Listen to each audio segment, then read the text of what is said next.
വർഷത്തിലൊരിക്കൽ മാത്രം കിട്ടുന്നതെന്നാണല്ലോ കൂണ്.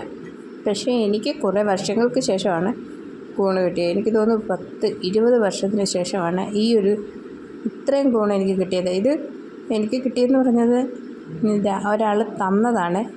ഇവിടെ ഞങ്ങൾക്ക് ഇങ്ങനെയുള്ള സാധനങ്ങളൊന്നും കിട്ടാനുള്ള ഒരു ചാൻസും ഇല്ല.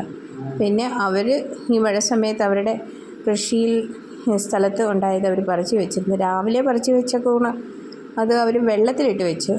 കാരണം അവർക്ക് കുറേ അധികം കിട്ടി. അത് മൊത്തം ഒന്നിച്ച് കറി വെക്കാൻ അവർക്ക് അറിയത്തില്ല. ഹിന്ദിക്കാരായതുകൊണ്ട് അവർക്ക് അത്ര അറിയത്തില്ല. പിന്നെ അതുകൊണ്ട് അവരെനിക്ക് തന്ന പകുതി ഞാൻ വെറുതെ അവരുടെ വീട്ടിൽ ചെന്നപ്പം ഇതുപോലെ കൂൺ പറിച്ച് വെള്ളത്തിലിട്ടേക്കുന്നുണ്ട്. അന്നേരം എന്നോട് പറഞ്ഞ് കൂൺ വേണമെങ്കിൽ കൊണ്ടുപോകും. അങ്ങനെ കിട്ടിയതാണ്. ഒരു 10-20 വർഷത്തിന് ശേഷമാണ് ഇത്രയും കൂൺ കിട്ടിയത്. അത് ഞാൻ വീട്ടിലെത്തിച്ചപ്പം രാത്രിയായി. അതുകൊണ്ട് ആ രാത്രി കറി വെക്കാൻ പറ്റാത്തതുകൊണ്ട് ഞാനത് ഒന്ന് ഉപ്പിലിട്ട് പറ്റിച്ച് വെച്ചു. പിന്നെ അത് കഴിഞ്ഞുള്ള ദിവസമാണ് ഞാനത് കറി വെക്കുന്നത്. പിന്നെ ഈ കൂണൊക്കെ പെട്ടെന്ന് പുഴു വരുമെന്ന് തോന്നുന്നു, ചെറിയ പുഴു. അതുകൊണ്ട് ഞാൻ ഉപ്പും വെള്ളത്തിലിട്ട് കഴുകിയെടുത്തത്. ഈ പാനിലേക്ക് എണ്ണ ഒഴിച്ച് കൊടുത്ത് അതോടൊപ്പം കുറച്ച് തേങ്ങ കൊത്തും ഉള്ളിയൊക്കെ ചേർത്ത് വെളുത്തുള്ളി ഇഞ്ചി പേസ്റ്റൊക്കെ ചേർത്ത് കൊടുത്ത് എല്ലാവർക്കും അറിയുന്ന പോലെ എല്ലാവരും വെക്കുന്ന പോലെയൊക്കെ തന്നെയാണ് ഞാൻ ഈ കൂണ് കറി വെക്കുന്നത്. പച്ചമുളകും ചേർത്ത് കൊടുത്തിട്ടുണ്ട്, അതോടൊപ്പം കറിവേപ്പിലയും ചേർത്തു.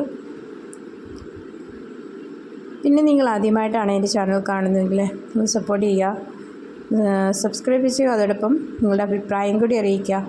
ഞങ്ങളുടെ ഇവിടുത്തെ വിശേഷങ്ങളും കാര്യങ്ങളും ഇതുപോലെ ചെറിയ ചെറിയ കുക്കിംഗ് വീഡിയോ ഒക്കെ ആയിട്ടാണ് ഞാൻ എൻ്റെ ചാനൽ മുമ്പോട്ട് കൊണ്ടുപോകുന്നത്.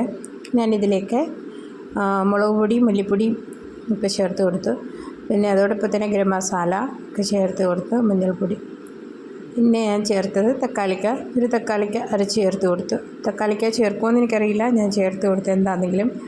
പിന്നെ ഇതെല്ലാം കൂടി ഒന്ന് നല്ലവണ്ണം മസാല പച്ചമണമൊക്കെ ഒന്ന് മാറിക്കഴിഞ്ഞപ്പം അതിലേക്ക് ഞാൻ കുറച്ച് പാലിൻ്റെ മലായി അത് ചേർത്ത് കൊടുത്ത് ഇതിലേക്ക് ഇനിയും കുറേശ്ശെ വെള്ളം ഒഴിച്ച് മാത്രമാണ് ഞാനിവിടെ ഈ മസാലയൊന്ന് നല്ലവണ്ണം വേവിച്ചെടുക്കുന്നത്. ഇവിടെ ഹിന്ദിക്കാരിങ്ങനെയാണ് ഇത് ചെയ്യുന്നത്. അവരുടെ കണ്ടാണ് ഞാൻ ഇങ്ങനെ പഠിച്ചത്. മറ്റേ മസാല പൊടികൾ മൂത്തതുകൊണ്ട് വെള്ളം ഒന്നിച്ചൊഴിച്ച് ചേർത്താണ് കറി വെച്ചുകൊണ്ടിരുന്നത്. പക്ഷേ ഇവിടുത്തുകാരങ്ങനെയല്ല, കുറേ സമയമെടുത്ത് ആ എണ്ണയൊക്കെ ഒന്ന് തെളിഞ്ഞ് വന്നതിന് ശേഷം ആണ് അവർ ചേരുവകൾ പച്ചക്കറികൾ ചേർത്ത് കൊടുക്കുന്നത്. അങ്ങനെയാണ് ഞാനും കണ്ടുപിടിച്ചത്. ഞാനും അതുപോലൊക്കെ തന്നെയാണ് ചെയ്തിരിക്കുന്നത്. അപ്പം നിങ്ങൾക്ക് എൻ്റെ വീഡിയോ ഇഷ്ടപ്പെട്ടെങ്കിൽ നിങ്ങളുടെ അഭിപ്രായം കൂടി അറിയിക്കുക. പിന്നെ തെറ്റുകളൊക്കെ ഉണ്ടെങ്കിൽ അതും കൂടി അറിയിക്കുക. അപ്പോൾ അടുത്ത വീഡിയോയിൽ കാണാം.